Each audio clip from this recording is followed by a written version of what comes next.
အခုတခါရှင်းပြမှာတော့ဒီ client ရဲ့နေစီက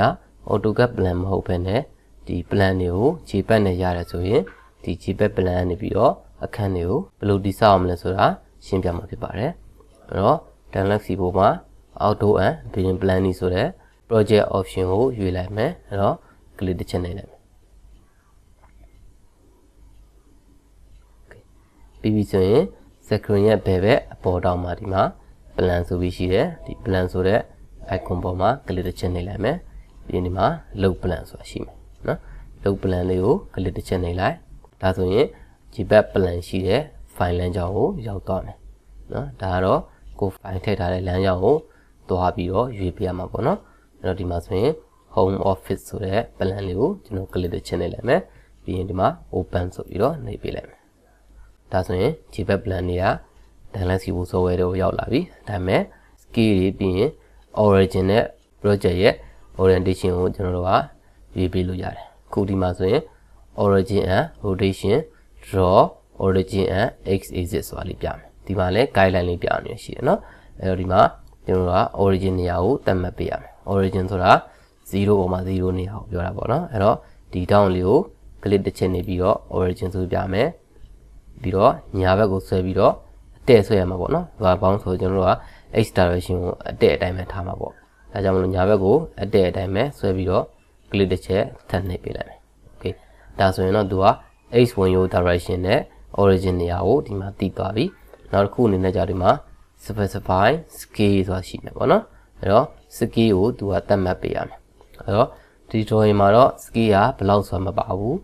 ဒါပေမဲ့ဒီမှာအတိုင်းအတာတွေပါတယ်နော် dimension တွေပါတယ်အဲ့တော့ဒီ dimension အတိုင်းပဲကျွန်တော်တို့က scale လုပ်ပြရမယ်ဒီမှာသူလည်းဒီမှာ guide လုပ်ပြတာရှိတယ်အဲ့တော့ဒီမှာဆိုရင် dimension line 1295 စတဲ့ဒီ end point ကို left click နဲ့ click တစ်ချက်နှိပ်လိုက်ပြီးရင်ညာဘက်တဲ့တဲ့ကိုဆွဲပြီးတော့ဒီအစုံနေရာမှာ click တစ်ချက်နှိပ်ပေးလိုက်ဒီမှာဆိုရင် dimension box လေးကြာလာမယ်ဒီနေရာမှာ 1.295 ဆိုပြီးတော့ enter တစ်ချက်ခောက်ပေးလိုက်မယ် okay ပြီးရင် finish ဆိုနှိပ်ပေးလိုက်ဒါဆိုရင်ကျွန်တော်တို့ဒီ scale အတိအကျပေါ့နော် plan တစ်ခုရလာမယ်အဲ့တော့ကျွန်တော်တို့က plan တွေထည့်ပြီးသွားပြီဆိုရင်ဘေးနေဒီအခန်းတွေဒီ lighting တွေဘာမှမလုပ်ရသေးခင်ပထမဆုံးဒီ unit မှန်ဒီ measurement မှန်ကိုကျွန်တော်တို့ကစစ်ကြည့်ရမယ်အဲ့တော့ဒီမှာเนาะ take measure ဆိုတာလေးယူလိုက်ခုနကကျွန်တော်တို့လုပ်ခဲ့တဲ့ 1.295 ရှိလားစစ်ကြည့်လိုက်ဒီမှာเนาะ 1.29495 ရှိမယ်နောက်တစ်ခုကဒီမှာစပွဲတွေတို့ထိုင်ကုန်တွေတို့ပေါ့နော် standard ရှိမဲ့အားတွေကိုစစ်ကြည့်လိုက်ဒီတကားဆိုရင်ကျွန်တော်စစ်ကြည့်လိုက်မယ်ဆိုရင်ဟာ 0.9 ဆိုရင်ဒါတကားရဲ့ဝင်ပေါက်တကားတွေကများသောအားဖြင့်900 mm လောက်ရှိမယ်เนาะဒါဆိုရင်တော့စကေးရတော့မှန်တယ်လို့ပြောလို့ရတယ် okay အခုဒီမှာ plan လေးရသွားပြီဆိုတော့ဒီ plan အတိုင်းပဲဒီ project လေးကိုလိုက်ဆွဲလို့ရပြီအဲ့တော့ဒီ bearing တစ်ခုဆွဲမယ်ဆိုရင်ဒီ screen ရဲ့ဘယ်ဘက်မှာဒီမှာ site ဆိုတဲ့ icon လေးရှိမယ်အဲ့ site ကိုတစ်ချက်သွားလိုက်ဒီမှာ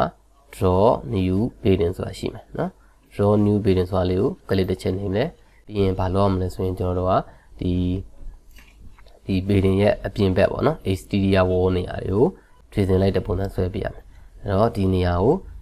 point ချမယ်ဆိုရင် left click နဲ့ click တစ်ချက်နေမယ်ပြီးရင်ဒီ point တွေကိုကျွန်တော်တို့ကလိုက်ချပေးလိုက်မယ်ဒီလိုလေး tracing လိုက်တဲ့သဘောပဲเนาะဒီမှာလိုက်ပြီးတော့ဆွဲပေးလိုက်မယ်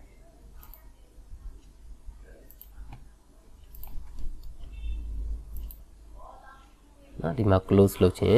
right click ဆိုပြီးတော့ close polygon ဆိုနှိပ်ပေးလိုက်နော်ဒါဆိုရင်အပြင်ဘက်ကျွန်တော်တို့နိုင်ရန်လေးပြီးသွားပြီဆိုတော့ကျွန်တော်တို့ကအခန်းလေးဆွဲပေးရအောင်အဲ့တော့အခန်းလေးဆွဲဖို့ဆိုရင်ဒီမှာ draw new into counter ဆိုတာလေးရှိမယ်ဒါလေးကို click တစ်ချက်နှိပ်လိုက်မယ်ပြီးရင်ဒီအခန်းရဲ့ interior wall နေရာလေးကိုခုနအတိုင်းပဲလိုက်ပြီးတော့ trace လုပ်လိုက်မယ်အဲ့တော့ဒီ point ကနေချမယ်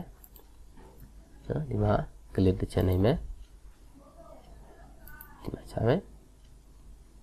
ပြီးရင်ဒီမှာ click နေပြီးတော့ close လုပ်လို့လည်းရတယ်သို့မဟုတ်ခုနတိုင်းမှာ right click close ဆိုလည်းရတယ်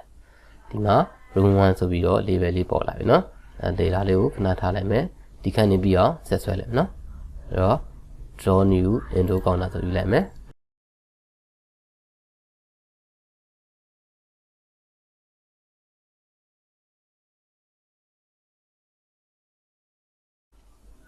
okay အခုဆိုရင်အခန်းတွေအကုန်လုံးဆွဲပြီးသွားပြီဆိုတော့အခန်းနာမည်တွေပေးလိုက်မယ်ဒီခုဒီမှာ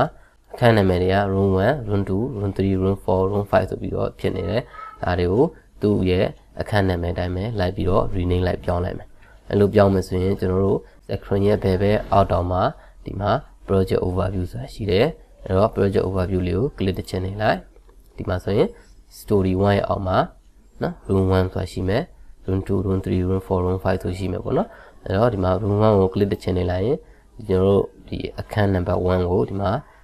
highlight လေးဖြစ်သွားမယ်အဲ့တော့ဒီနာမည်ကို room 1ကိုနာမည်ပြောင်းခြင်းနဲ့ဆိုရင်ဒီ room 1ဆိုတဲ့ဒီစာပေါ်မှာ double click ခေါက်လိုက်ပြီးရင်ဒီမှာနော် reservation ဆိုပေးလိုက်မယ်နောက်တစ်ခုဒီမှာ room 2ပေါ့နော် room 2လည်းအတိုင်းပဲဒီပေါ်မှာ double click ခေါက်လိုက် office ဆိုပြီးပြောင်းပေးလိုက်မယ်ဒီမှာ room 3 room 3လည်းခုနလိုပဲ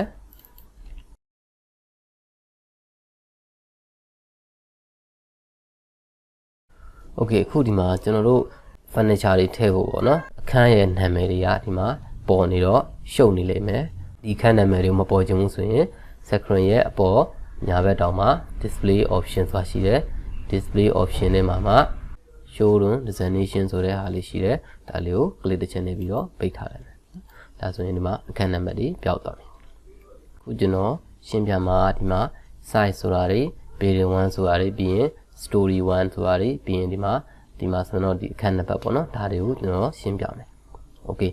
အခုဒီမှာ 3D runner view ကိုတွားလိုက်မယ်ဆိုရင်ဒါ story တက်မှာရောက်နေရဆိုတော့ဒီအခန်းတွေကိုအထဲထဲကိုမြင်ရမယ်တကယ်လို့ site ကိုတွားလိုက်မယ်ဆိုရင်သူကအပေါ်က select ပါနေတာဖြစ်တော့ဒီအထဲထဲအခန်းကိုမမြင်ရဘူးအဲ့တော့ site ဆိုတာကြတော့ဘာကိုပြောရလဲဆိုရင်ကျွန်တော်တို့ဆွဲသမျှ object တွေဆွဲသမျှ page တွေပါသမျှပေါ့နော် me တွေအကုန်လုံးဒီ site ထဲမှာပြတာဥပမာတစ်ခုအနေနဲ့ကျွန်တော် plan view ကနေပြီးတော့ခုနလို new building ဆိုပြီးတော့တစ်ခု building တစ်ခုဥပမာဒီဘက်မှာထပ်ပြီးတော့အသေးလေးဆွဲလိုက်မယ်နော်အသေးလေးဆွဲကြည့်လိုက်မယ်ပြီးရင်ခုနအတိုင်းပဲindoor counter ဆိုပြီးတော့ကြံပေါ့နော်ကြံလေးတစ်ခုဆွဲကြည့်လိုက်နော်ဒါဆိုရင်ဒီဟာ building 2ဖြစ်သွားတယ်ဒီမှာဆိုရင် building 2ဆိုပြီးပေါ်လာအဲ့တော့ကျွန်တော်က building 1ကိုတွားခြင်းနဲ့ဆိုရင်ဒီမှာ building 1ဆို click တစ်ချက်နေလိုက်ဒါဆိုရင်ခုနကပထမဆွဲခဲ့တဲ့ building 1ပဲပေါ်မယ်တကယ်လို့ building 2ကိုရွေးလိုက်ရင်ဒုတိယဆွဲခဲ့တဲ့ building 2ပဲပေါ်မယ်တကယ်လို့ site ထဲကိုတွားမယ်ဆိုရင် building 1ရော building 2ရောတစ်ခါတည်းပေါ်မယ်နော်တစ်ခါတလေ landscape လေးလုပ်တဲ့ဆိုရင်လည်းအဲ့တိုင်းပဲ landscape project ထဲမှာဒီထားပါတော့နော်ဒီ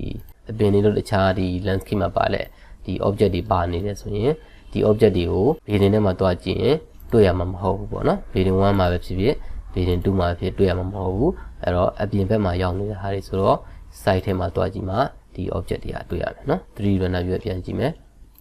နော်ဒီမှာဆိုရင် landscape က object လေးရှိမယ် building 1မှာတွားကြည့်ရင်နော်တွေ့ရအောင်နော် building 2မှာလည်းတွေ့ရမှာမဟုတ်ဘူးနော်အဲ့တော့ site ကိုပြန်သွားလိုက်မယ်ဒါဆိုရင် site ဆိုတာကျွန်တော်တို့ဆွဲသမျှ object တွေဆွဲသမျှ building တွေဒီပေါ့နော်ထည့်ထားသမျှ light တွေနဲ့အကုန်လုံးကို site ထဲမှာပေါ်မယ် site ဆိုတာရှင်းသွားပြီဆိုတော့ building ပေါ့နော် building ကတော့ခုနပြောတဲ့အတိုင်းပဲ building 1ကိုပြင်ကျင်တယ် building 1ထဲမှာပဲobject တွေဆွဲကျင်တယ်ဆိုရင် building 1ကိုရွေးပြီးတော့ဆွဲမယ်အဲ့ဒီမှာ story ကြတော့ building 1ပြီးရင် building 1ရဲ့ story 1ပေါ့နော်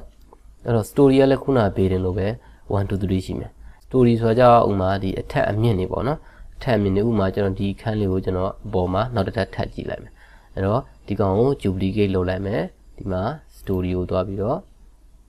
ဒီမှာ duplicate story ဆိုပြီးတော့ဒီမှာထားပါတော့နော်ဟို3ခုတော့ကူးလိုက်မယ်ပြီးရင် duplicate ဆိုလုပ်လိုက်မယ် okay ဒါဆိုရင်ဒီမှာ story 4ဆိုဖြစ်သွားမယ်အဲ့တော့ဒီမှာ building 1ကို click တစ်ချက်နေလိုက်ရင်ခုနက building 1မှာရှိတဲ့ story တွေအကုန်လုံးဒီမှာ၄ဓာတ်ပေါ့နော်ခုနက3ခု copy ကူလိုက်တာအခုက original တစ်ခုဆိုဒီမှာအထက်၄ဓာတ်ပေါ့နော်အထက်၄ဓာတ်ဖြစ်သွားမယ်ဒီမှာ story 4ကိုနေလိုက်ရင်အပေါ်ဆုံးဓာတ်ကိုယူမယ်တကယ်လို့ story 1ကိုယူရင်အောက်ဆုံး story ကိုယူမယ်နော်ခုနက building 1 building 2လို့ပဲအဲ့တော့တကယ်လို့ building 2ကိုသွားလိုက်ရင်ခုနက story ကရှိမှာမဟုတ်ဘူးဘာလို့ဆိုခုန story တွေက building 1နဲ့မှာပဲရှိတာနော်အဲ့တော့ building 1ပြီးရင် story 1 2 3 4ရှိမယ်နော်အဲ့တော့ခုနက copy ကူးထားတဲ့ story တွေကိုပြန်ဖြတ်လိုက်မယ်နော်ဒါဆိုရင် story ဆိုတာရှင်းသွားပြီအဲ့တော့ဒီမှာ room ပေါ့နော် room ဆိုတာ building 1ရဲ့ story 1 အဲ့မှာဒီမှာ empty office ဆိုတာ room ရှိမယ် room ဆိုတာလည်းခုနတိုင်းပဲဒီမြားလေးကို click တစ်ချက်နဲ့လိုက်ဒီမှာဟိုအခန်းနဲ့ကိုမြင်ခြင်းတဲ့အခန်းကိုပဲရွေးကြည့်လို့ရတယ်ဟိုမှာ empty office ဆိုရင်ဒါဆိုရင် empty office ရဲ့အခန်းပဲမြင်ရမယ်ကျွန်တော် plan view ကိုပြန်သွားလိုက်မယ်ပြီးရင် story ကိုယူထားလိုက်မယ်ဒီမှာဆိုရင်ကျွန်တော်တို့ထည့်ထားတဲ့ဒီမှာဒီ JPEG plan လေးဒီမှာမြင်နေရမယ်ဒီ JPEG plan ကိုမမြင်ခြင်းဘူးတကယ်လို့ပိတ်ချင်တယ်ဆိုရင်ဒီမှာဆိုရင် display plan ဆိုတာရှိတယ်ဒီ display plan လေးကို click တစ်ချက်နေလိုက်ရင်เนาะ plan လေးကပျောက်သွားမယ်အဲ့တော့ဒါကတော့ JPEG plan မှာမဟုတ်ဘူး AutoCAD plan တွေကိုလည်းပိတ်ချင်တယ်ဆိုရင်ဒီမှာဒီလိုလေး display plan ဆိုပြီးတော့ဒီကောင်ကိုအဖွင့်ပိတ်လုပ်လို့ရတယ်အဲ့တော့ကျွန်တော်နောက်ပိုင်း project တွေလုပ်တဲ့အချိန်မှာ ground floor first floor second floor ဆိုပြီးတော့ဒီ plan တွေမျိုးစုံထည့်ထားရဆိုရင် display plan ရဲ့ဘေးမှာများလေးရှိတယ်ဒါလေးကို click တစ်ချက်နေရင်ဒီမှာခုနဒီ office တို့ story တို့အတိုင်းပဲဒီအောက်မှာဒီ drawing နံပါတ်တွေပေါ်လာမှာပေါ့နော်အဲ့ဒီမှာကိုပိတ်ချင်တဲ့ drawing တွေကိုဒီမှာပိတ်ထားဖွင့်ထားလို့ရတယ်နော်ဒီမှာဆိုရင်ပိတ်လိုက်မယ်ဒီမှာဆိုရင်ပြန်ဖွင့်လိုက်မယ်အဲ့တော့ဒီမှာတော့တစ်ခုတည်းဆိုတော့တစ်ခုပဲပေါ်မယ်အဲ့တော့ဒီ display plan ဆိုတာလေးကိုဖွင့်ချင်ပိတ်ချင်နေဆိုရင် shortcut က keyboard မှာ F7 ကိုနှိပ်ပြီးတော့အဖွင့်ပိတ်လုပ်လို့ရတယ်နော်ဒီမှာလည်းလုပ်လို့ရမယ် F7 ကိုနှိပ်ပြီးတော့လုပ်လို့ရတယ်